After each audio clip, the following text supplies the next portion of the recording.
ഈ വെള്ളിയാഴ്ചയും ബീഫും തമ്മിൽ എന്തെങ്കിലും കണക്ഷൻ ഉള്ളതായിട്ട് തോന്നിയിട്ടുണ്ടോ? ഇന്നൊരു വെള്ളിയാഴ്ചയാണ്, നല്ല ബീഫും കിട്ടിയിട്ടുണ്ട്. പിന്നെന്ത് നോക്കാനാണ്, നല്ലൊരു ബിരിയാണി ഉണ്ടാക്കാമെന്ന് വിചാരിച്ചു. ബീഫ് നല്ല മസാലപ്പൊടികളൊക്കെ ചേർത്ത് ഒന്ന് വേവിക്കാൻ വേണ്ടി വെച്ചിട്ടുണ്ട്.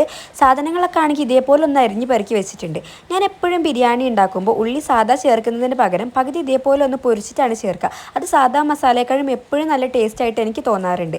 എൻ്റെ ഫേവറേറ്റ് ഫുഡ് ഏതാണെന്ന് ആരെങ്കിലും ചോദിച്ചാൽ ഏത് പാതിരാത്രി ആണെങ്കിലും ഞാൻ ബിരിയാണി എന്നാണ് പറയുക. ഉച്ചയ്ക്ക് വീട്ടിൽ നിന്ന് ബിരിയാണി കഴിച്ച് പുറത്ത് പോയിട്ട് രാത്രി ഫുഡ് കഴിക്കാൻ കയറുമ്പോൾ വീണ്ടും ബിരിയാണി ഓർഡർ ചെയ്ത ചരിത്രം വരെ എനിക്ക് ഉണ്ടായിട്ടുണ്ട്. അതേപോലെ ഞാൻ ബിരിയാണി ഉണ്ടാക്കുമ്പോൾ അധികം മസാലപ്പൊടികളൊന്നും ചേർക്കാറില്ല. ബിരിയാണി പൊടിയും കുറച്ച് ചിക്കൻ മസാലയും മാത്രം ചേർത്തിട്ടാണ് ഞാൻ ബിരിയാണി വെക്കാറ്. അതേപോലെ ഒന്ന് ട്രൈ ചെയ്ത് നോക്കൂട്ടോ. അങ്ങനെ പള്ളി ഇറങ്ങി വരുമ്പോഴേക്കും ബിരിയാണിയുടെ ദമ്മൊക്കെ പൊട്ടിച്ച് നന്നായിട്ട് പ്ലേറ്റ് ചെയ്ത് ഞാനിവിടെ വെച്ചിട്ടുണ്ട്. നല്ല ബിരിയാണിയും മസാലയും കുറച്ച് ചമ്മന്തിയും സലാഡും അച്ചാറൊക്കെ കൂട്ടി കഴിക്കുമ്പോൾ അതൊരു പ്രത്യേക തരം ഫീൽ തന്നെയാണ്. അത് കൊടുക്കുമ്പോൾ മൂപ്പരുടെ മുഖത്ത് കാണുന്ന ആ ചിരിയും ഒരു റാഹത്ത് തന്നെയാണ്. ഈ ബീഫിൻ്റെ ഒക്കെ ഒരു സോഫ്റ്റ്നെസ് കണ്ടില്ലേ? ഇതിൻ്റെ പുറകിൽ ഒരു 10-20 വിസിലിൻ്റെ കഥ പറയാനുണ്ട്.